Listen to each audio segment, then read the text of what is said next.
राधे राधे दोस्तों, स्वागत है आप सबका राधे श्याम की दीवानी चैनल पर। आज इस वीडियो में हम सुनने जा रहे कार्तिक मास के तीसरे अध्याय का महात्म्य। कार्तिक मास बहुत ही पुण्यदायी महीना है। इस महीने में दीप प्रज्वलित करना, आंवले के वृक्ष की पूजा करना, तुलसी माता की पूजा करना और कार्तिक मास के महात्म्य का श्रवण करना आपके सारे कष्टों को दूर करता है। ये आपके जन्म जन्म के पापों का नाश करता है। जो भी भक्त कार्तिक मास में तुलसी मैया के सामने दिया जलाते हैं, हरि नाम का कीर्तन करते हैं, तो उनके अपने ही पाप नहीं, उनके कुल के पापों का भी नाश हो जाता है। तो आइए श्री हरि विष्णु का नाम लेकर हम सब कार्तिक महात्म्य का श्रवण करते हैं और श्री हरि के चरणों में अपना मन लगाते हैं। बोलिए श्री हरि विष्णु भगवान की जय, मेरे बांके बिहारी लाल की जय, बरसाने वारी की जय।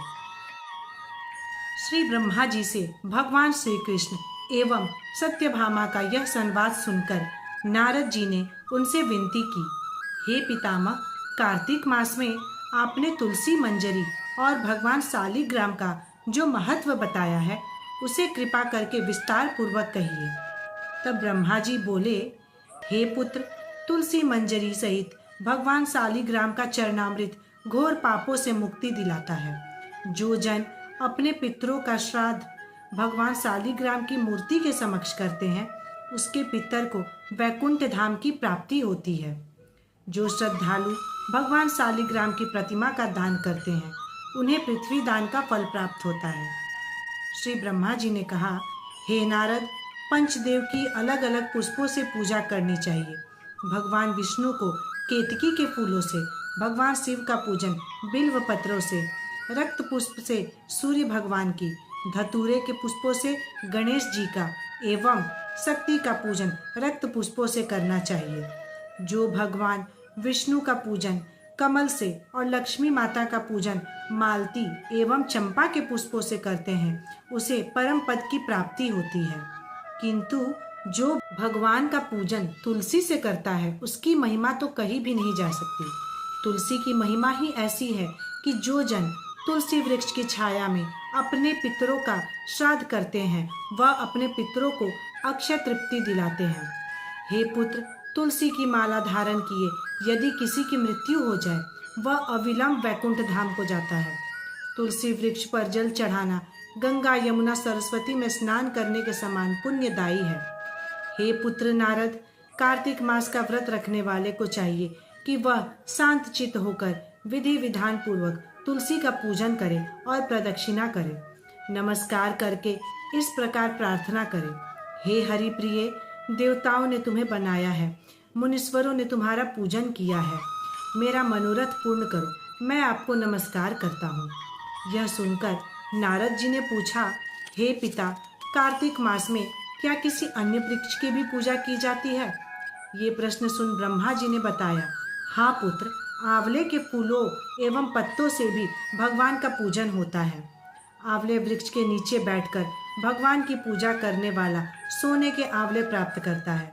किंतु हे पुत्र, द्वादशी तिथि को आंवले एवं तुलसी के पत्तों को भी नहीं तोड़ना चाहिए। जो मनुष्य द्वादशी तिथि को आंवले अथवा तुलसी के पत्तों को तोड़ने का अपराध करता है, वह घोर नरक में जाता है। जो मनुष्य कार्तिक मास में तुलसी माला धारण करता है और आंवले का फल खाता है, वह जीवन मुक्त हो जाता है। कार्तिक मास के व्रतधारी को ब्राह्मणों को सम्मान सहित भोजन, चंदन, पुष्प, पान और दक्षिणा देकर प्रसन्न करना चाहिए। व्रती को यह भी चाहिए कि पूरे मास वह भूमि पर शयन करे और कठोरता से ब्रह्मचर्य का पालन करे, पत्तल में भोजन करे। प्रभु के गुणगान के उपरांत जो समय बचे उसमें मौन व्रत धारण करे। ऐसा करने वाला सूरवीर और तेजस्वी बनता है। हे पुत्र, जो आंवले के वृक्ष के नीचे बैठकर दिन में एक ही बार भोजन करता है, उसके वर्ष भर के पाप नष्ट हो जाते हैं। व्रती को किसी प्रकार का तामसी अथवा बासी भोजन नहीं करना चाहिए। भूल से भी देवता, वेदों, गौ और ब्रह्मा की निंदा नहीं करनी चाहिए। मिट्टी में उत्पन्न हुए नमक, मसूर, तांबे के पात्र में डाला हुआ दूध, केवल अपने लिए पकाया हुआ अन्न, यह सब तामसी माने गए हैं। पृथ्वी का फूल यानी कि गोभी, मूली, गाजर, बैंगन, पेठा, जंगली घिया, लहसुन, प्याज तथा दोबारा पकाया गया भोजन भी ग्रहण नहीं करना चाहिए। रजस्वला नारी, मलेच्छ, पतित और पाखंडी, इनसे वार्तालाप नहीं करना चाहिए। भोजन में संयम बरते और इस नियम से भोजन करें।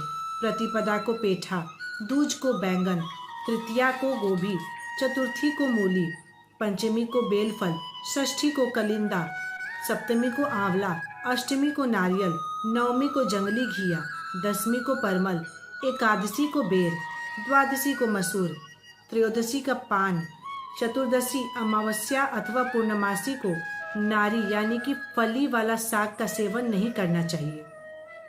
हे पुत्र, कार्तिक मास भक्ति भावना को बढ़ाने वाला मास है, इसलिए श्रद्धालु को मन की पवित्रता बनाए रखने के लिए भोजन पर विशेष ध्यान देना चाहिए। अन्न की शुद्धता मन को भी शुद्धि प्रदान करती है। बोलिए श्री हरि विष्णु भगवान की जय, बाके बिहारी लाल की जय। ये थी कार्तिक महात्म्य तीसरे अध्याय की कथा। कल हम सुनेंगे चौथे अध्याय की कथा।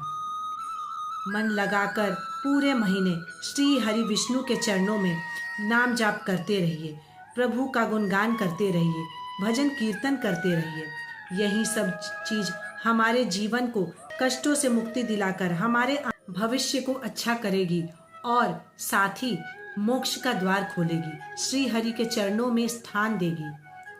कार्तिक मास जीवन को पुण्यदायी बनाने के साथ साथ भगवत प्राप्ति के लिए सबसे सर्वोत्तम बताया गया है। तो कार्तिक महिमा को सुनते रहिए, प्रभु का गुणगान करते रहिए। राधे राधे।